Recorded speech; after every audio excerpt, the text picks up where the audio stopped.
Commençons dans le vif du sujet. Le mot cathare, nous n'allons pas faire d'étymologie ni histoire des langues. Le mot cathare signifie une secte, une hérésie.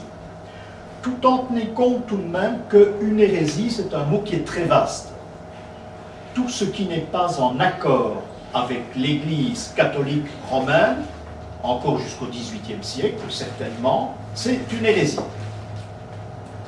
Je donne souvent comme exemple, ça n'a rien d'hérétique, les papes d'Avignon, et je dis bien souvent, pape à Rome, pape à Avignon, quels sont les bons des deux? On serait peut-être bien étonné. Donc il faut faire très attention quand on se positionne vis-à-vis des papes de la Sainte Église, par exemple, vis-à-vis d'une hérésie. Il faut se placer exactement dans le bon milieu, et s'il n'y a pas de bon milieu, bon, il faut laisser aller. Alors, il faut retenir une chose au départ sur les cathares, il n'y a absolument pas de discussion théosophique, on ne discute pas. Il n'y a pas de livre, sauf un, je vous en parlerai, donc on ne discute pas. Il n'y a pas des réunions, on ne discute pas, il n'y a pas d'exégète non plus. Il y a une théorie banale, il y a une pratique, et il faut pratiquer un culte. Une doctrine qui est très simple, vous savez l'histoire des cathares, c'est très simple, on a inventé énormément de choses, surtout au XIXe siècle. Il y a un auteur du Languedoc qui s'est permis, avec un faux nom, je crois qu'il s'est prénommé Napoléon tout court, il y a un auteur dans le Languedoc qui a écrit l'ésotérisme cathare. C'est le premier, c'est à la fin du XIXe siècle, et depuis lors on a commencé à écrire. Il s'appelait Napoléon, il s'est dit, moi je peux tout me permettre. Il a commencé à écrire un ésotérisme dont on s'est emparé, non pas avant la guerre de 14, mais dans les années 20, 1920, et surtout après la Seconde Guerre mondiale. Alors là, on en a écrit énormément, et maintenant, n'en parlons pas, il n'y a pas une semaine où on ne parle pas des cathares dans un bouquin.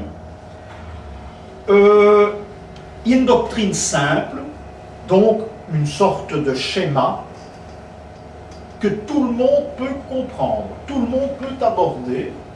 La doctrine, ce qu'on appelle la doctrine cathare, c'est très facile, vous allez voir.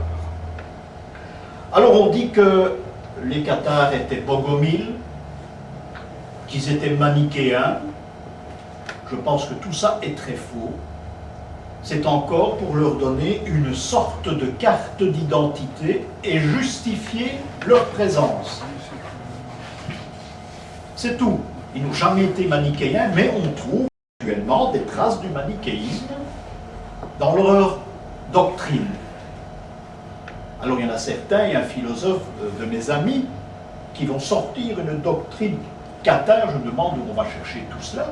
On se demande même à la fin de cet exposé comment ces braves gens qui étaient finalement très simples, comment ont-ils pu mettre au point une telle doctrine?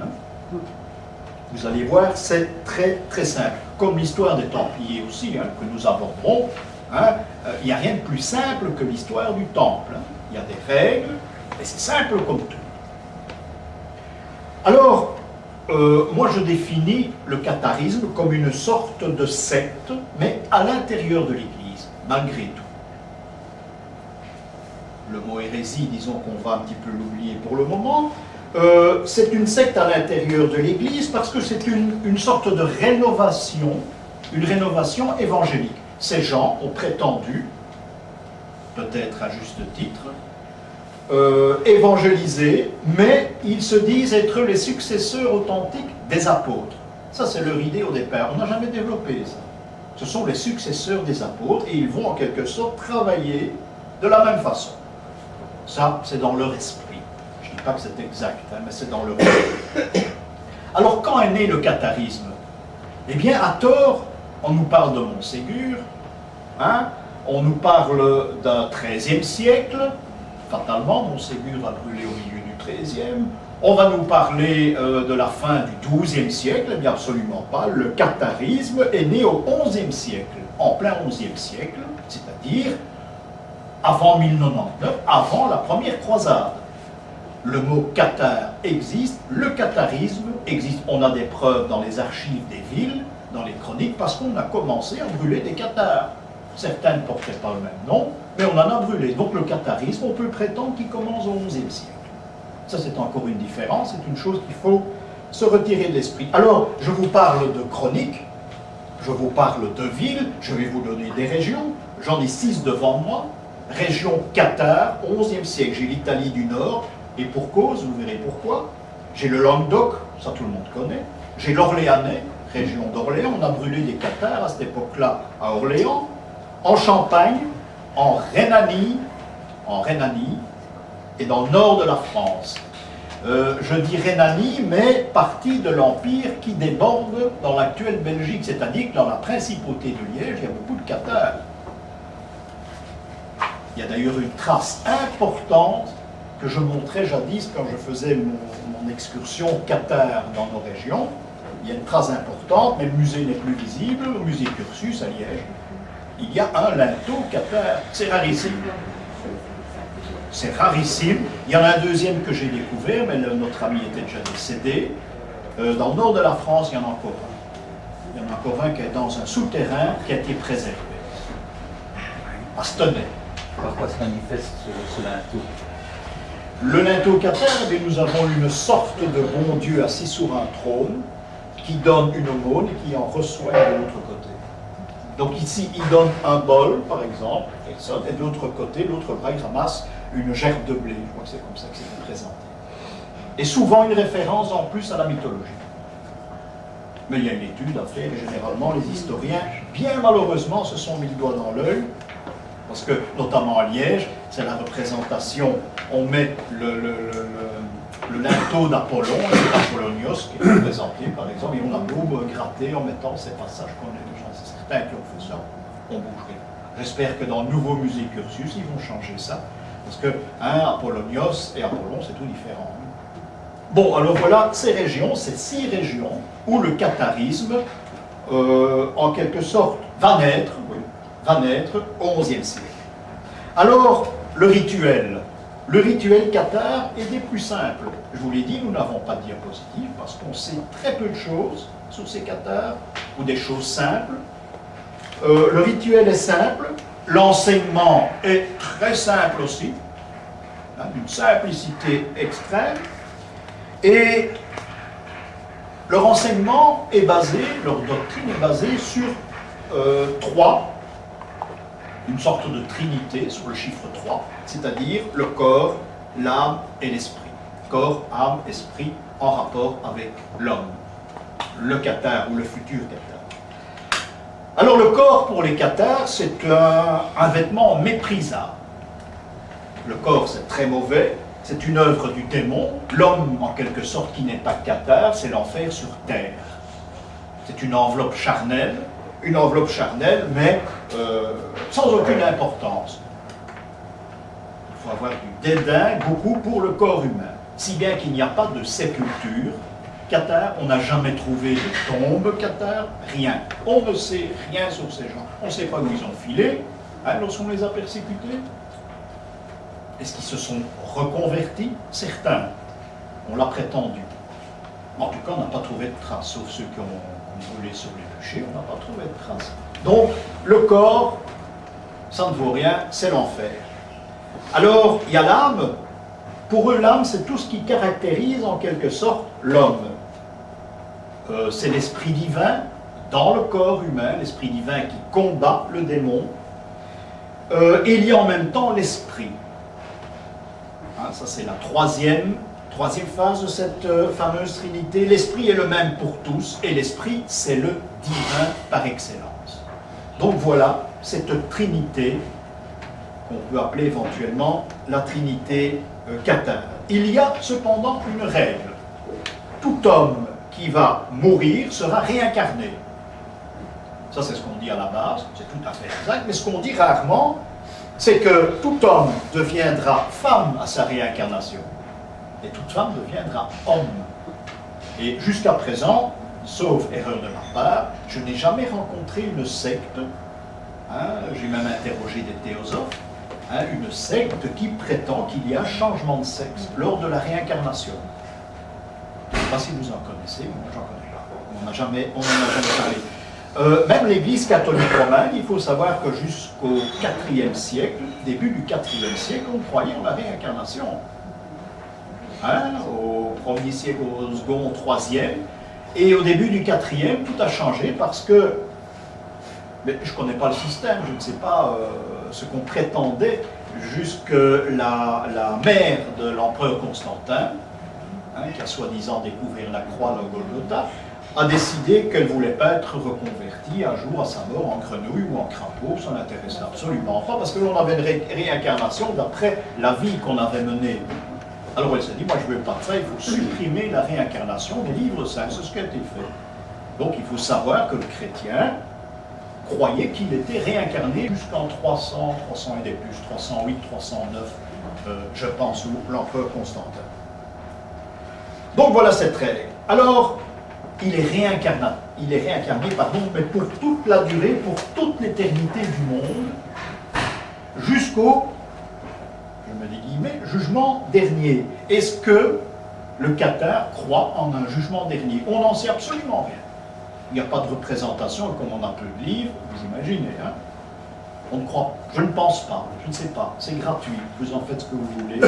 En principe, il n'y a pas de réincarnation, il y a une réincarnation, mais il n'y a pas de jugement dernier. Vous savez que les nazis, et nous en parlerons dans la seconde partie, ont examiné, ils ont fait des études sur le sujet, ils avaient des équipes pour cela, on a examiné la vie des cathares. C'est d'ailleurs en grande partie par eux que l'on a obtenu certains renseignements précis qui datent des années 40 et qu'on a très vite effacés. Pourquoi? Parce que ces renseignements venaient de l'ennemi de l'époque. Vous imaginez bien qu'on n'allait pas écrire des livres dans les années 40 avec des références qui venaient du côté de l'Allemagne. C'était impensable. Et pourtant, s'ils n'avaient pas mis le doigt sur la vérité, ils avaient trouvé énormément de choses. Alors, l'éternité du monde, les nazis se sont emparés des idées cathares et surtout des uniformes. Nous reviendrons là-dessus un bref moment. Les couleurs des nazis, des uniformes, ce sont les couleurs cathares. C'est jaune et noir. Jaune pour certains, noir pour d'autres. Alors, ils ont décidé une seule chose. Donc, tout ce qui est de la terre, c'est mauvais. N'importe quoi de la terre, c'est mauvais. Même des plantations. Un cathare ne mangeait pas des céleris qui avaient été plantés. Donc, tout ce qui est planté dans la terre, pour eux, c'est maudit. On ne mange pas de ça. À leurs yeux, aucun livre n'est valable. Nous avons nos 4 évangiles, il y a bien des apocryphes, mais nous avons nos 4 évangiles. Il n'y a aucun livre valable, sauf l'évangile selon Saint Jean. Mais uniquement en latin. Mettez-vous à la place de ces braves gens, qui n'avaient jamais été à l'école, qui ne savaient bien souvent ni lire ni écrire. Je ne pense pas qu'ils devaient connaître beaucoup le latin. Je crois qu'ils connaissaient le latin un peu comme les curés de paroisse à cette époque, on récitait du par cœur sans rien comprendre. Donc c'est un petit peu ça. Ça existe encore maintenant, il ne faut pas aller au Moyen-Âge pour ça. Donc aucun cathare ne comprend le latin, c'est prouvé, et aucun écrit qui nous sont restés de l'époque. Aucun ne comprend le latin, ils n'ont pas appris le latin, donc ils ne peuvent même pas vérifier ce qu'ils lisent. Ils ne comprennent absolument rien. C'est une machinerie qui se met en route. Lors des ordinations, lors des moments de prière, ils s'emparent de phrases extraites de l'évangile selon Saint Jean, mais pour eux, ça n'a absolument aucun sens. Mais c'est la règle. C'est la règle. Il y a un règlement qui est assez strict. Alors, ce livre est tenu par des gens qu'on appelle les parfaits, qui est au niveau supérieur des cathares, mais il y a plus haut que les parfaits, hein. On n'en a jamais parlé non plus. Mais il y a plus haut. Il y a une hiérarchie cathare, dont on ne parle jamais non plus. Et je pense même qu'il est possible que cette hiérarchie ait également influencé l'ordre nazi. Quand je dis l'ordre nazi, c'est une doctrine qui date des années 20. Attention, ces gens travaillaient déjà avant 14 aussi. Hein. C'est une pensée aussi, c'est une doctrine qui est loin d'être bonne, mais n'empêche, c'est une doctrine, il faudrait l'étudier. Ce qu'on a rarement fait. Il y en a qui l'ont fait, hein, mais on ne les lit pas malheureusement. Donc c'est une doctrine qui est née avant 14, hein, un peu au milieu, au moment des mouvements communistes, notamment à Berlin, en Allemagne, et cette doctrine amplifiée pour devenir vraiment la doctrine du diable dans les années 30. Le livre en question donc est tenu par les parfaits. Alors, s'ils adorent Saint Jean, ils détestent, c'est le diable incarné, c'est Saint Jean Baptiste. L'autre Saint Jean, c'est pas comme les Templiers, où là on a le pendant, on a une dualité. Ici, pas du tout, Saint Jean Baptiste, c'est l'horreur, c'est la mort, parce que il a pris dans le fond l'eau du fleuve, le fleuve qui touche la terre, pour baptiser le Christ, en croire les évangiles. Donc c'est mauvais. Saint Jean, c'est autre chose. C'est un autre système dans les Écritures. Donc, je vous l'ai dit tout à l'heure, on ne cultive pas le sol. On ne peut pas se nourrir. Je me demande de quoi il se nourrissait finalement, hein, parce que la viande, il y avait aussi des problèmes. Par contre, et là je crois qu'on glisse vers la vérité, ces gens avaient une adoration pour l'or, pour l'argent et la monnaie d'échange. Pour eux, ça c'est le parfait. Autoriser l'or, l'argent et les monnaies d'échange. Que trouve-t-on dans les cathares? Eh bien, on trouve des artisans, des commerçants, on trouve des banquiers, puisqu'on parle d'argent, et des changeurs. Et que les changeurs, ça existait, pourquoi? Mais parce qu'il y avait des monnaies qui avaient cours dans d'autres pays. Hein? Et bon, il fallait changer ces monnaies. Vous trouvez le coup au temple de Jérusalem, dans les évangiles, on ne dit pas exactement pourquoi il y a eu une colère divine à l'entrée du temple, mais c'est pas parce qu'on y vendait des marchandises dans le temple, c'est tout à fait faux, c'est parce qu'à l'entrée du temple, il y avait des changeurs. Il y avait des juifs qui étaient changeurs. Vous ne pouviez pas pénétrer dans le temple avec une monnaie courante où il y avait une représentation humaine. Donc si vous aviez une pièce romaine avec un empereur, vous ne pouviez pas rentrer dans le temple. Il fallait l'échanger contre la monnaie de l'endroit. C'est ça la colère divine, les marchands du temple. Donc ici, il n'y a aucun problème de ce genre. On peut avoir, semble-t-il, des représentations humaines parce qu'on n'a jamais trouvé dans une chronique le fait qu'on ne pouvait pas tenir ce genre de monnaie. Donc, des commerçants et des artisans. Parce qu'en principe, c'est aller à l'encontre de l'Église. Hein, l'Église ne peut pas faire des placements, en principe. Hein, vous ne pouvez pas gagner de l'argent sur de l'argent.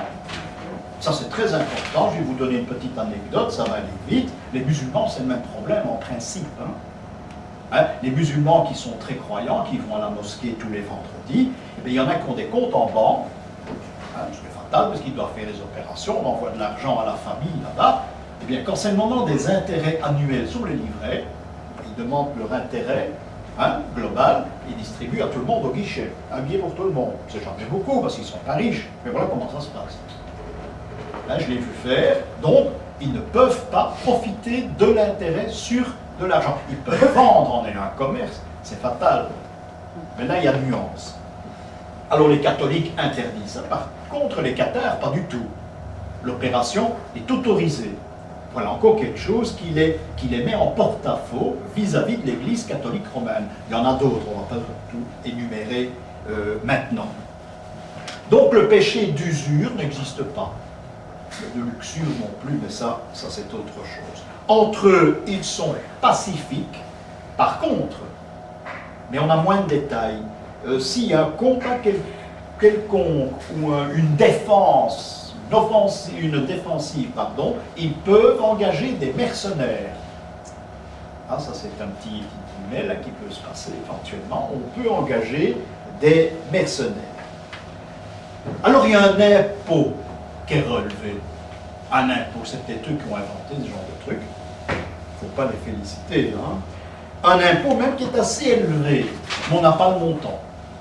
On ne peut rien vous dire, mais un impôt qui est assez élevé, il y a un pourcentage, et c'est un pourcentage de ce que l'on fait, de ce que l'on travaille, parce que les cathares travaillent pour la plupart, donc c'est probablement un impôt sur le travail et qui retourne automatiquement au sein des cathares. de l'institution. C'est possible, on voit ça encore dans nos sectes actuelles. Hein. Ça fonctionne de la même façon, vous voyez qu'on n'a vraiment rien inventé. Alors, pourquoi cet impôt? Mais c'est très simple. L'impôt, c'est pour garantir le salut à leur mort. Voilà ce qu'on trouve comme explication. Donc, les Cathares étaient riches. Je dirais même qu'ils étaient parfois très riches.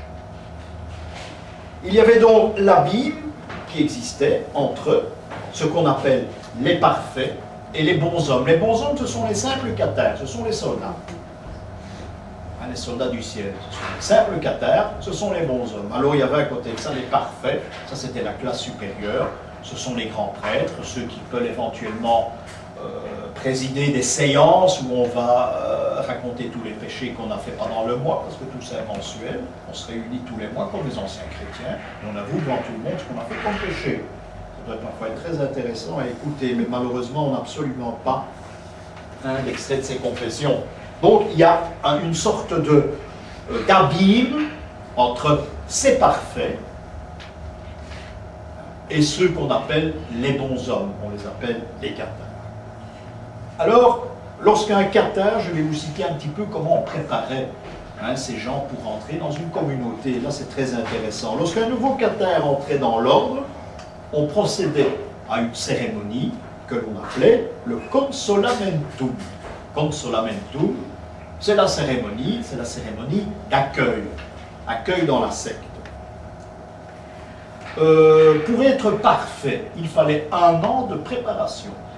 Pour entrer dans la hiérarchie des parfaits, 1 an. Et c'est un travail qui, paraît-il, était très très très compliqué. Il fallait jeûner 3 fois par semaine. Je mangeais déjà pas beaucoup, mais alors jeûner 3 fois par semaine. Hein.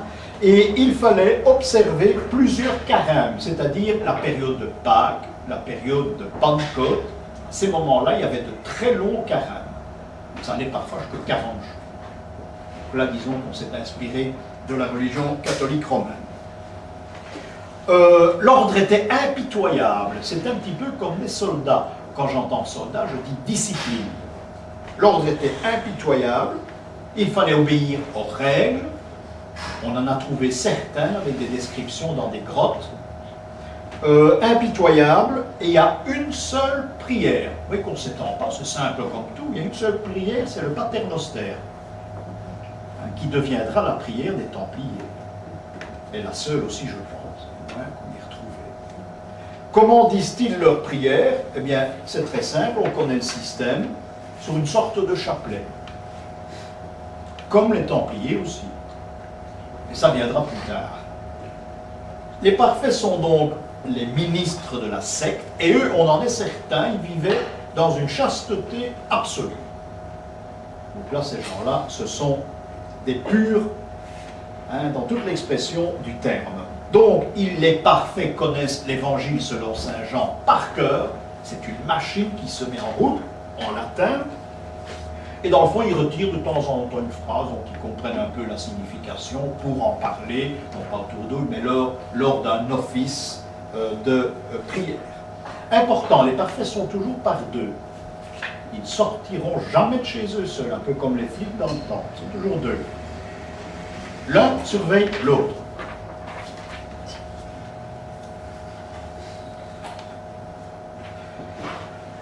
Ils marchent sans arrêt. On les voit marcher, on les reconnaît. Je vous ai dit qu'il y a un costume très représentatif pour les Cathares. On les voit se promener, ils marchent sans arrêt, ils vont d'une maison à l'autre et ils viennent non pas mendier, mais ils viennent chercher leur part. Parce que celui qui se fait Cathare, qui ne vit pas dans des châteaux, qui ne sont pas des châteaux Cathares, quand on dit pays Cathare, château Cathare et tous ces machins-là, c'est faux à mourir. C'est du tourisme, ça. Les Cathares n'ont jamais construit un château. Alors on va chercher à Montségur avec une direction vers l'est, vers l'ouest aux prières, etc. C'est tout à fait faux, c'est du ridicule, c'est de la publicité touristique.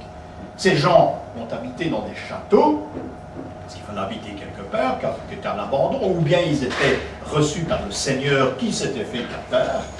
Attention, il faut aussi se poser des questions que je me suis posées très longtemps, il y a quelques années. Comment se fait-il qu'il y ait des seigneurs bien nantis de la région du Languedoc qui se sont fait cathares?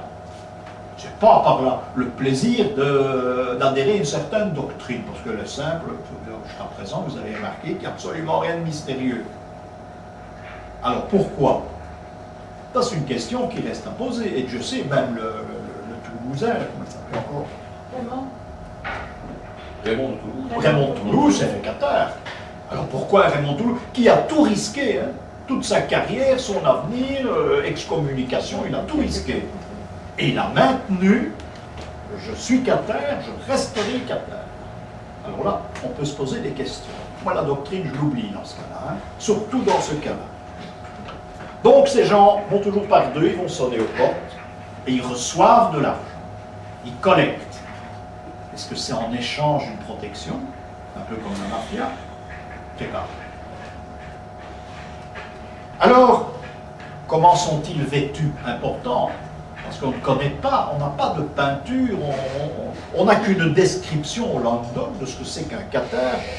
Et les nazis se sont inspirés de cette interprétation en disant, voilà, enfin, on sait comment ces gens s'habillaient. Eh bien, ils étaient habillés de noir, une longue robe noire, un peu comme les prêtres que nous avons connus, une toque de fourrure sur la tête, toute noire, un capuchon qui les protège des intempéries. Donc ces gens sont habillés de noir, hein, les pieds à la tête, tout noir.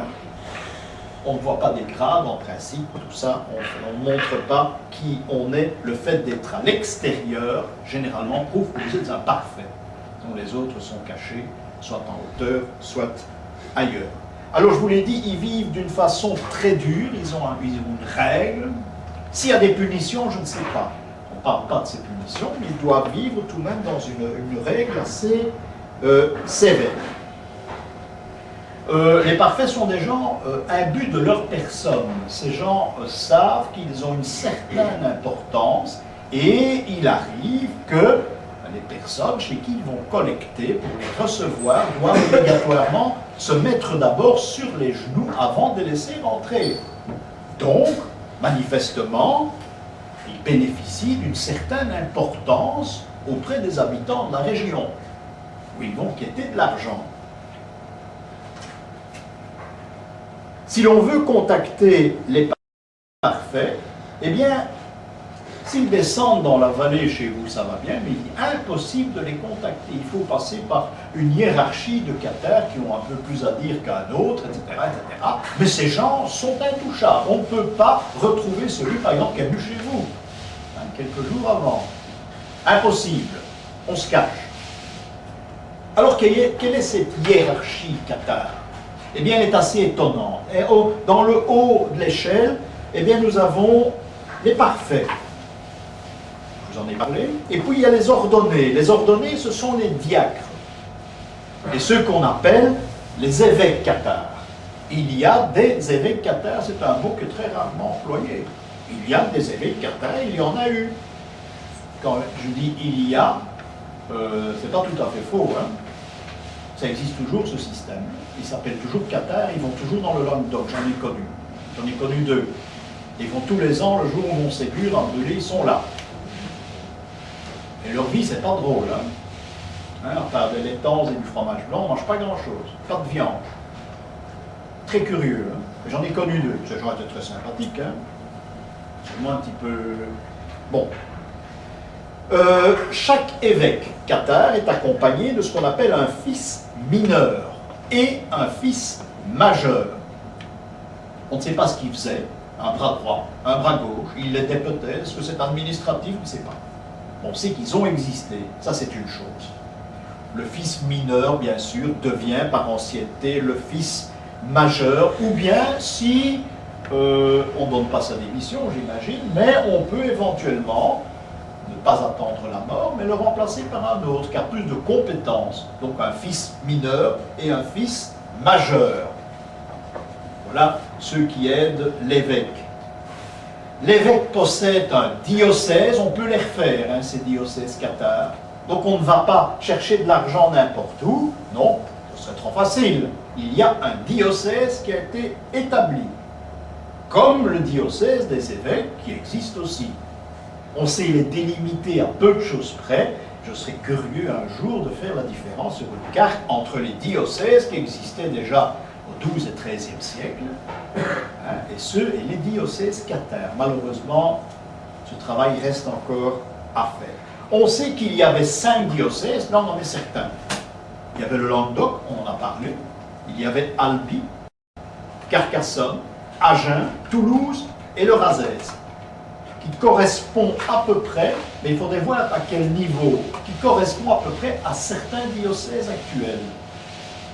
Et ce sont des choses à mettre au point. Et les diocèses, c'était quoi? Après Toulouse? Albi, Carcassonne, Agen, Toulouse, le Razès. Le Razès, c'est la région de Rennes-le-Château. Oui, on a placé des cathares à Rennes-le-Château. Oubliez ça aussi, hein. Il n'y a aucune trace, ni cathare, templier, oui, mais pas exactement à l'endroit. Dans un autre endroit que j'ai un jour franchi en voiture, et c'est par miracle que je suis parmi vous aujourd'hui. Hein. Parce que personne ne va en voiture, vous commencez. Hein, c'est un endroit où il y a des corbeaux qui vont dans tous les sens. On m'a dit que j'étais timbré dans la vallée de Loreto et dans enfin, soit, il y a une commanderie templière là-bas en haut, de Blanchefort, je pense, quelque chose comme ça, qui est très important. Donc dans le Razès, il devait y avoir. Par Blanchefort? Blanchefort, je crois, oui. Oui. Blanchefort, c'est très dangereux. Dans le Razès, donc, la région de Rennes-le-Château était considérée comme un diocèse. Il n'y a pas de trace. Jusqu'à présent, il n'y a pas de trace de cathares dans les environs de Rennes-le-Château.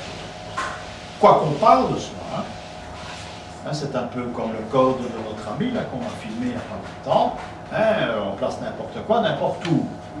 Donc on dit Rennes-le-Château, capitale cathare, et un jour un livre qui va sortir, on s'en étonne pas, tiens, voilà un truc à écrire. Alors il y a un rituel, et ça nous allons en parler, le rituel cathare, comment ça se passe. Il y a donc le consolamentum, là je vous l'ai dit tantôt, le consolamentum, ça sert un peu à tout. Hein. C'est très facile, hein. C'est une prière, une imposition des mains, la même prière, et ça sert pour tout. Au baptême, parce que l'Esprit Saint vient du ciel, le baptême on l'emploie. Le baptême de Saint Jean-Baptiste, c'est la mort, c'est le diable, c'est le démon, c'est Belzébuth. Hein.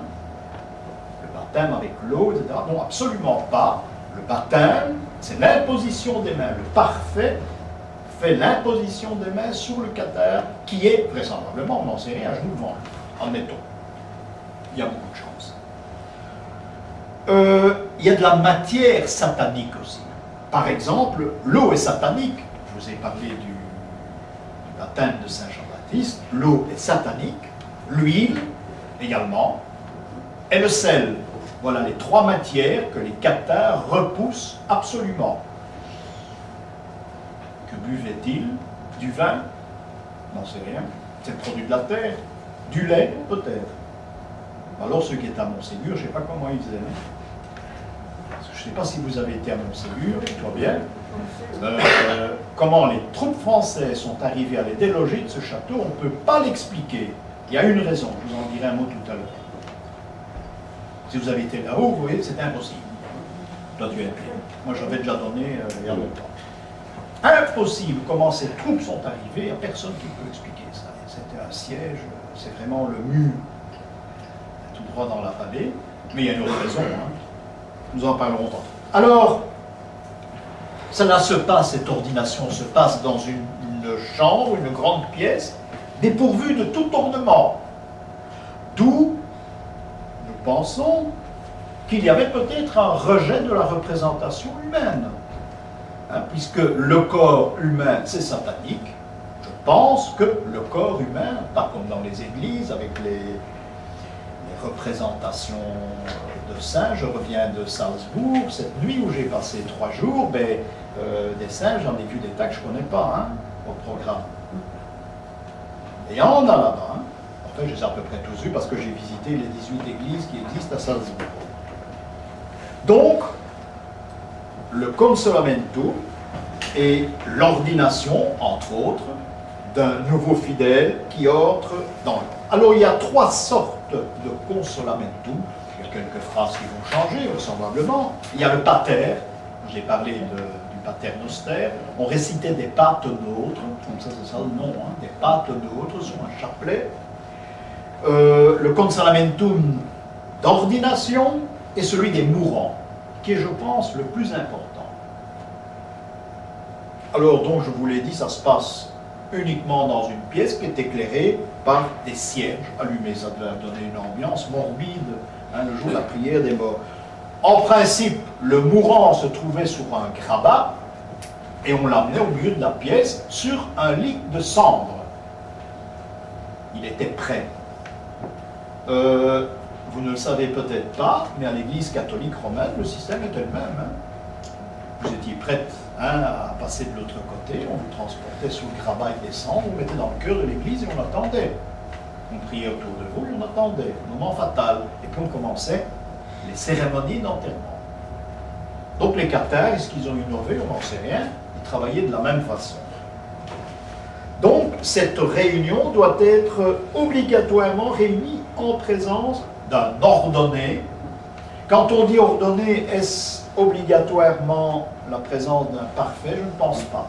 Mais ce serait tout de même déjà étonnant, le contraire serait étonnant. Donc le néophyte se présente, le nouveau cathare, avec un parrain, un seul parrain.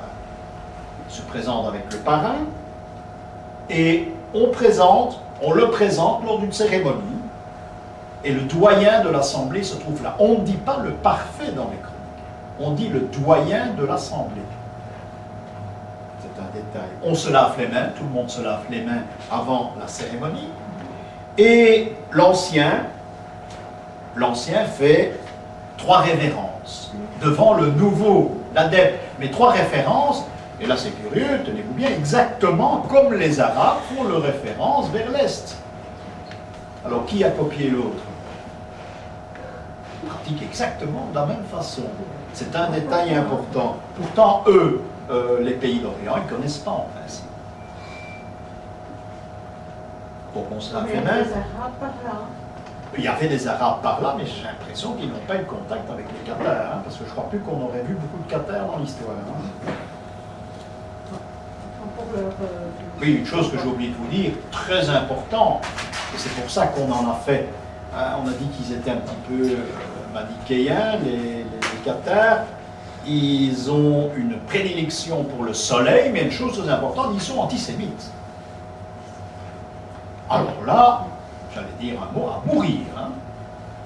Donc, Cathares et Juifs, ça ne s'entend pas. Hein. Et les Juifs, on les reconnaît. Hein. Vous savez qu'il y avait la rouelle ici sur le manteau noir, bien souvent, hein, ou l'étoile jaune qui existait à cette époque-là, à l'époque des Cathares. Donc, on les reconnaît. Donc, il n'y a pas de danger. Et ça, c'est important, il faut savoir qu'ils sont profondément antisémites. Tout ce qui est antisémite, c'est le diable. C'est à ne pas regarder, à éviter. Et ils savent dans les quartiers où ils doivent aller collecter, les quartiers où ils ne doivent pas aller collecter. Hein. Parce que les Juifs avaient leur quartier, dans chaque ville, des villages à l'époque, plus. Il vous suffit de chercher une rue des Juifs dans une ville ou dans un village. Hein, j'étais à Salzbourg, il y a la Judengasse à Salzbourg. Bon, mais ça n'a plus l'air d'un quartier juif, ce sont des maisons à 5 étages, anciennes. Alors je me dis, qu'est-ce que c'est un quartier juif? C'est pas possible. C'est pas possible, mais il a été démoli pendant la guerre de 40 et on a construit des maisons dans le style hein, du 18e. Mais il n'y a plus que le nom du quartier qui existe. Il y a des plaques hein, qu'on a laissées dans les murs où on explique un tel habité ici, etc. Et ce sont généralement des Israéliens qui ont réussi dans la société. Alors, on installe devant le nouvel adepte, on installe une sorte de petit guéridon circulaire en osier que l'on appelle un desk. Hein, un petit guéridon. Et sur ce desk, on va placer une nappe blanche, une nappe blanche. Oui, tous les détails ici, on les connaît. Une nappe blanche. Au moment où, après cela, celui qui ordonne la cérémonie, eh bien, il va faire 3 révérences à nouveau. Et il va placer sur cette nappe blanche l'évangile selon saint Jean en latin. Voilà ce début de cette cérémonie. Il va dire une phrase, Benedicite, Paxite Nobis, Amen, c'est-à-dire bénis-nous, épargne-nous, Seigneur, Amen. Je crois que c'est le seul mot qu'on a retenu de toute la cérémonie hein, de l'ordination d'un cathare. Alors, le postulant, lui, il va réciter le Melio Ramentum devant la foule. La foule présente salue le nouvel adepte et le parfait, à son tour, va refaire la prière, le Melioramen. Le postulant va s'agenouiller devant le livre, devant l'évangile selon Saint Jean, et puis on va l'encourager par un discours à sa nouvelle vie. On termine par un commentaire, et puis on récite à un pater. Je ne suis pas sûr que le pater était comme on le connaît maintenant, je crois que ça devait être un petit peu plus court, mais soit. On parle à voix haute, on parle à voix basse, ce sont des encouragements, par exemple. Et puis, on va manger, on va boire, seul ou en groupe. Voilà un petit peu cette cérémonie. On nous a transmis cette cérémonie, Qatar, un nouveau postulant entre dans l'ordre. La transmission de l'esprit, durant cette cérémonie, se fait encore une fois, imposition des mains. Tout se fait par imposition des mains. C'est la transmission de l'esprit sur le nouvel adepte.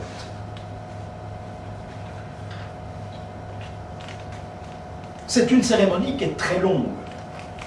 Elle est simple, mais elle est très longue parce qu'elle est entrecoupée de géniflexion, elle est entrecoupée de paternostère. Donc ça fait tout de même assez long. Ça doit se passer obligatoirement dans une crypte ou dans une grotte. Pas question d'aller faire ça dans un château où on les fait, où ils se sont cachés. Pas question, il faut descendre.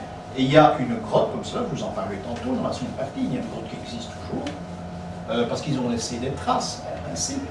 Et c'est là qu'on doit ordonner. Donc pas à la lumière du jour, non, crypte, grotte, à la lueur de chandelle. Ça doit être très impressionnant.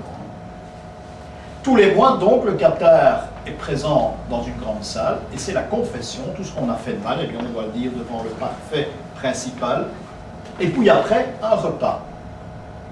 Je crois que pendant les moments de jeûne, ils doivent s'organiser, et je ne sais pas ce qu'ils mangeaient non plus. Hein. Ça ne devait pas, j'allais dire, pas gras, mais parce qu'il y a un problème de viande aussi. Hein. Les parfaits doivent jeûner, hein. Eux sont tolérés à manger de la viande, les autres pas. Donc pas d'herbe, pas de viande.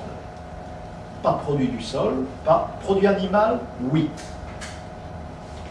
Il faut faire une déduction, enfin un peu choisir ce qu'ils pouvaient manger, mais ça ne devait tout de même pas être très important. Parfois, on abat une bête entière. Oui, mais là, il y a une différence. Alors, à quel moment on abat une bête entière pour la manger? C'est lorsque le parfait est en visite qu'il peut se nourrir normalement. C'est-à-dire qu'on commande un cochon de lait, on le mange chez quelqu'un dans la vallée qui va vous donner de l'argent, et c'est vous qui financez la bête, et on la mange. Uniquement le parfait, les deux qui sont là. Et là, c'est une petite virgule. Hein. Eux peuvent se nourrir de viande, mais uniquement en visite. On peut s'arranger. Hein. C'est les curés visitaient, ils étaient toujours à la table d'un seigneur, on s'arrangeait. Hein. Ce qu'on appelle une double, c'est 8 patères.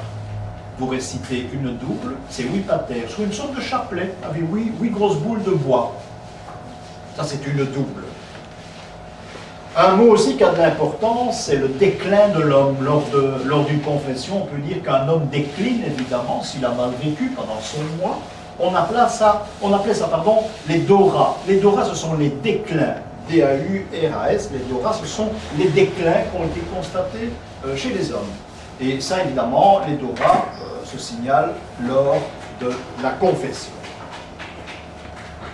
Donc, pour eux, sans parler de saints d'Église, puisque les saints ne les connaissent pas, leur souci principal, c'est de sauver leur âme. Si on dit sauver leur âme, est-ce pour une bonne réincarnation? C'est possible.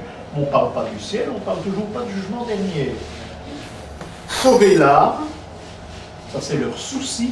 Et pour sauver l'âme, il faut écarter tout ce qui est diabolique et il faut faire un jeûne total. Moins on mange, mieux ça marche. Donc ils n'étaient pas gros, en fait, sauf ceux qui se faisaient inviter de temps en temps. Avec ce jeûne total, eh bien, ils approcheront, dit-on, des saints de Dieu. Ce seront des saints.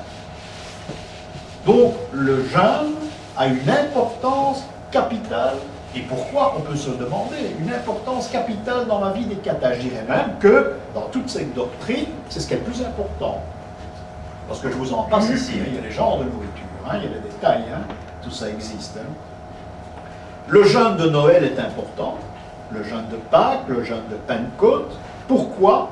3 fois par jour, pain, eau, c'est tout, pendant toute une semaine. Semaine de Pâques, semaine de Pentecôte, semaine de Noël. Parce qu'ils respectent les fêtes malgré tout. Ce qu'ils y faisaient, on n'en sait rien. Mais ils les respectent. C'est fait de nature. Hein. Pentecôte, c'est l'Esprit Saint. Pâques, c'est la résurrection. Et Noël, c'est la naissance. Donc il n'y a rien de terrestre. C'est toujours l'Esprit qui est en communication avec le ciel et avec les hommes. C'est la raison pour laquelle il fête nos 3 fêtes. Les gens se mettent, je vous l'ai dit, obligatoirement à genoux devant les parfaits, que ce soit le commun des mortels ou que ce soit les cathares.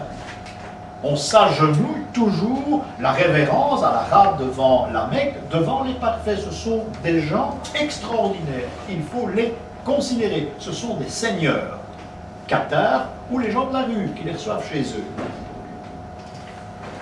Plusieurs fois pendant la journée, on récite le Bénédicité, par cité nobis amen. Leur prier, c'est le passe-partout. Je crois même que c'est de cette façon-là qu'ils se font reconnaître quand ils rentrent chez quelqu'un, où ils sont invités, ou bien ils s'imposent. J'ai plutôt dans l'esprit, d'une certaine façon, du cathare, le parfait qui s'impose pour rentrer, et pas l'inverse. C'est pas comme le curé qu'on invitait à table. Quoi plus s'imposer aussi, mais enfin, ça se fait plus gentiment, je crois. C'est un orgueil. Le parfait est quelqu'un de très orgueilleux. Et ça, c'est prouvé. Le parfait, avant de passer sur un pont, et ça c'est très curieux aussi, il faudrait pouvoir expliquer tout ça avant de passer sur un pont, eh bien il doit réciter son Bénédicité. Lorsqu'il monte dans un bateau, vous voyez le contact de la mer, éventuellement, si le pont craque, il est dans l'eau, le contact avec l'eau est quelque chose dont il faut se préunir, il faut prier. Bénédicité au moment hein, où le parfait monte dans une barque ou dans un navire. Je fais référence au baptême de Saint Jean-Baptiste. Je crois que les références peuvent être absolument les mêmes. Passons à la description d'un parfait ou d'un cathare. Les cheveux longs, obligatoirement. Ça, c'est un principe.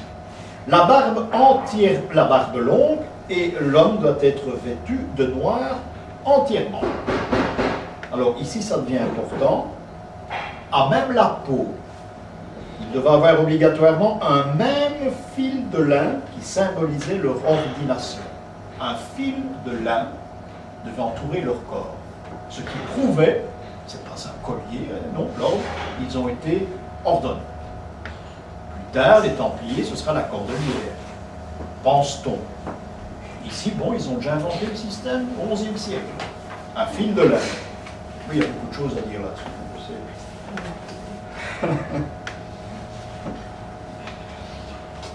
Très important aussi, il y a des communautés d'hommes, mais chez les cathares, il y a des communautés de femmes aussi. Il y a des femmes cathares et qui auront une énorme importance par la suite, au XIIIe et au XIVe siècle, dans nos régions surtout.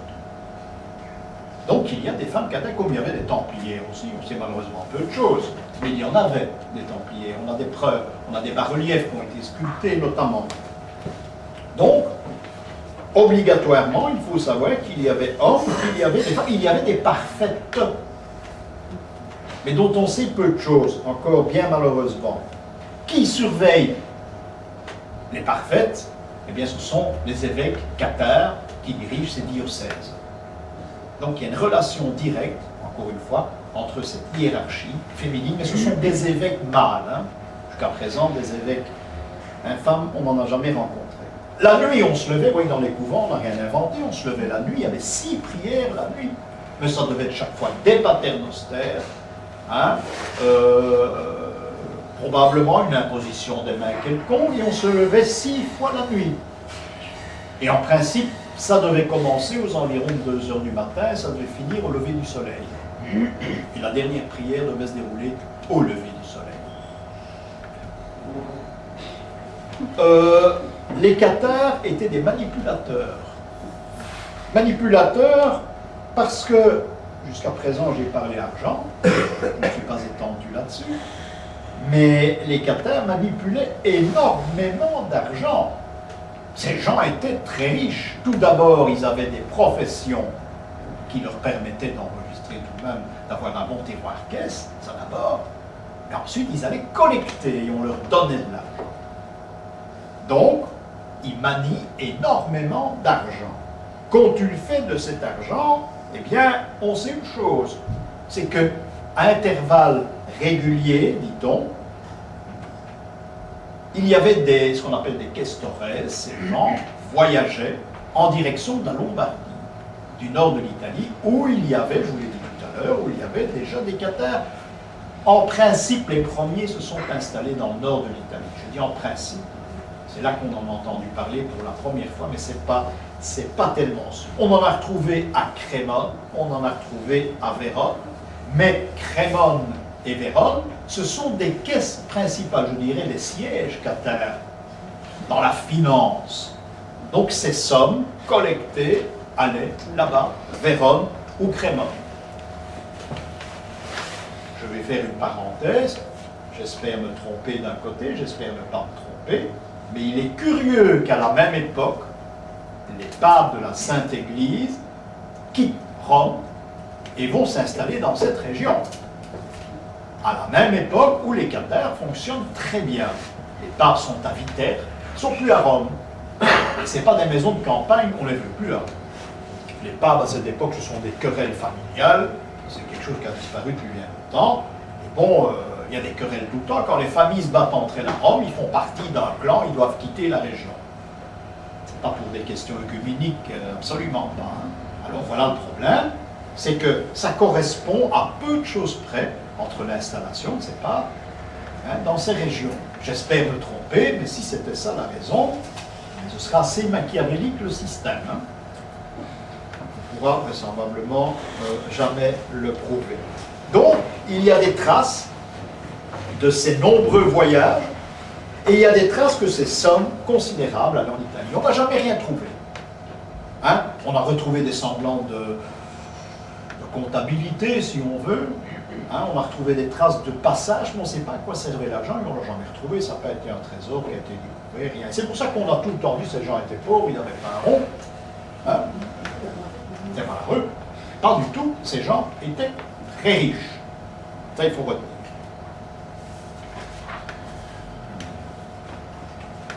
On indique qu'il y avait des pratiques de sorcellerie. Oui, pour l'époque, non pour maintenant, on ne donnera plus le nom de sorcellerie à leur pratique.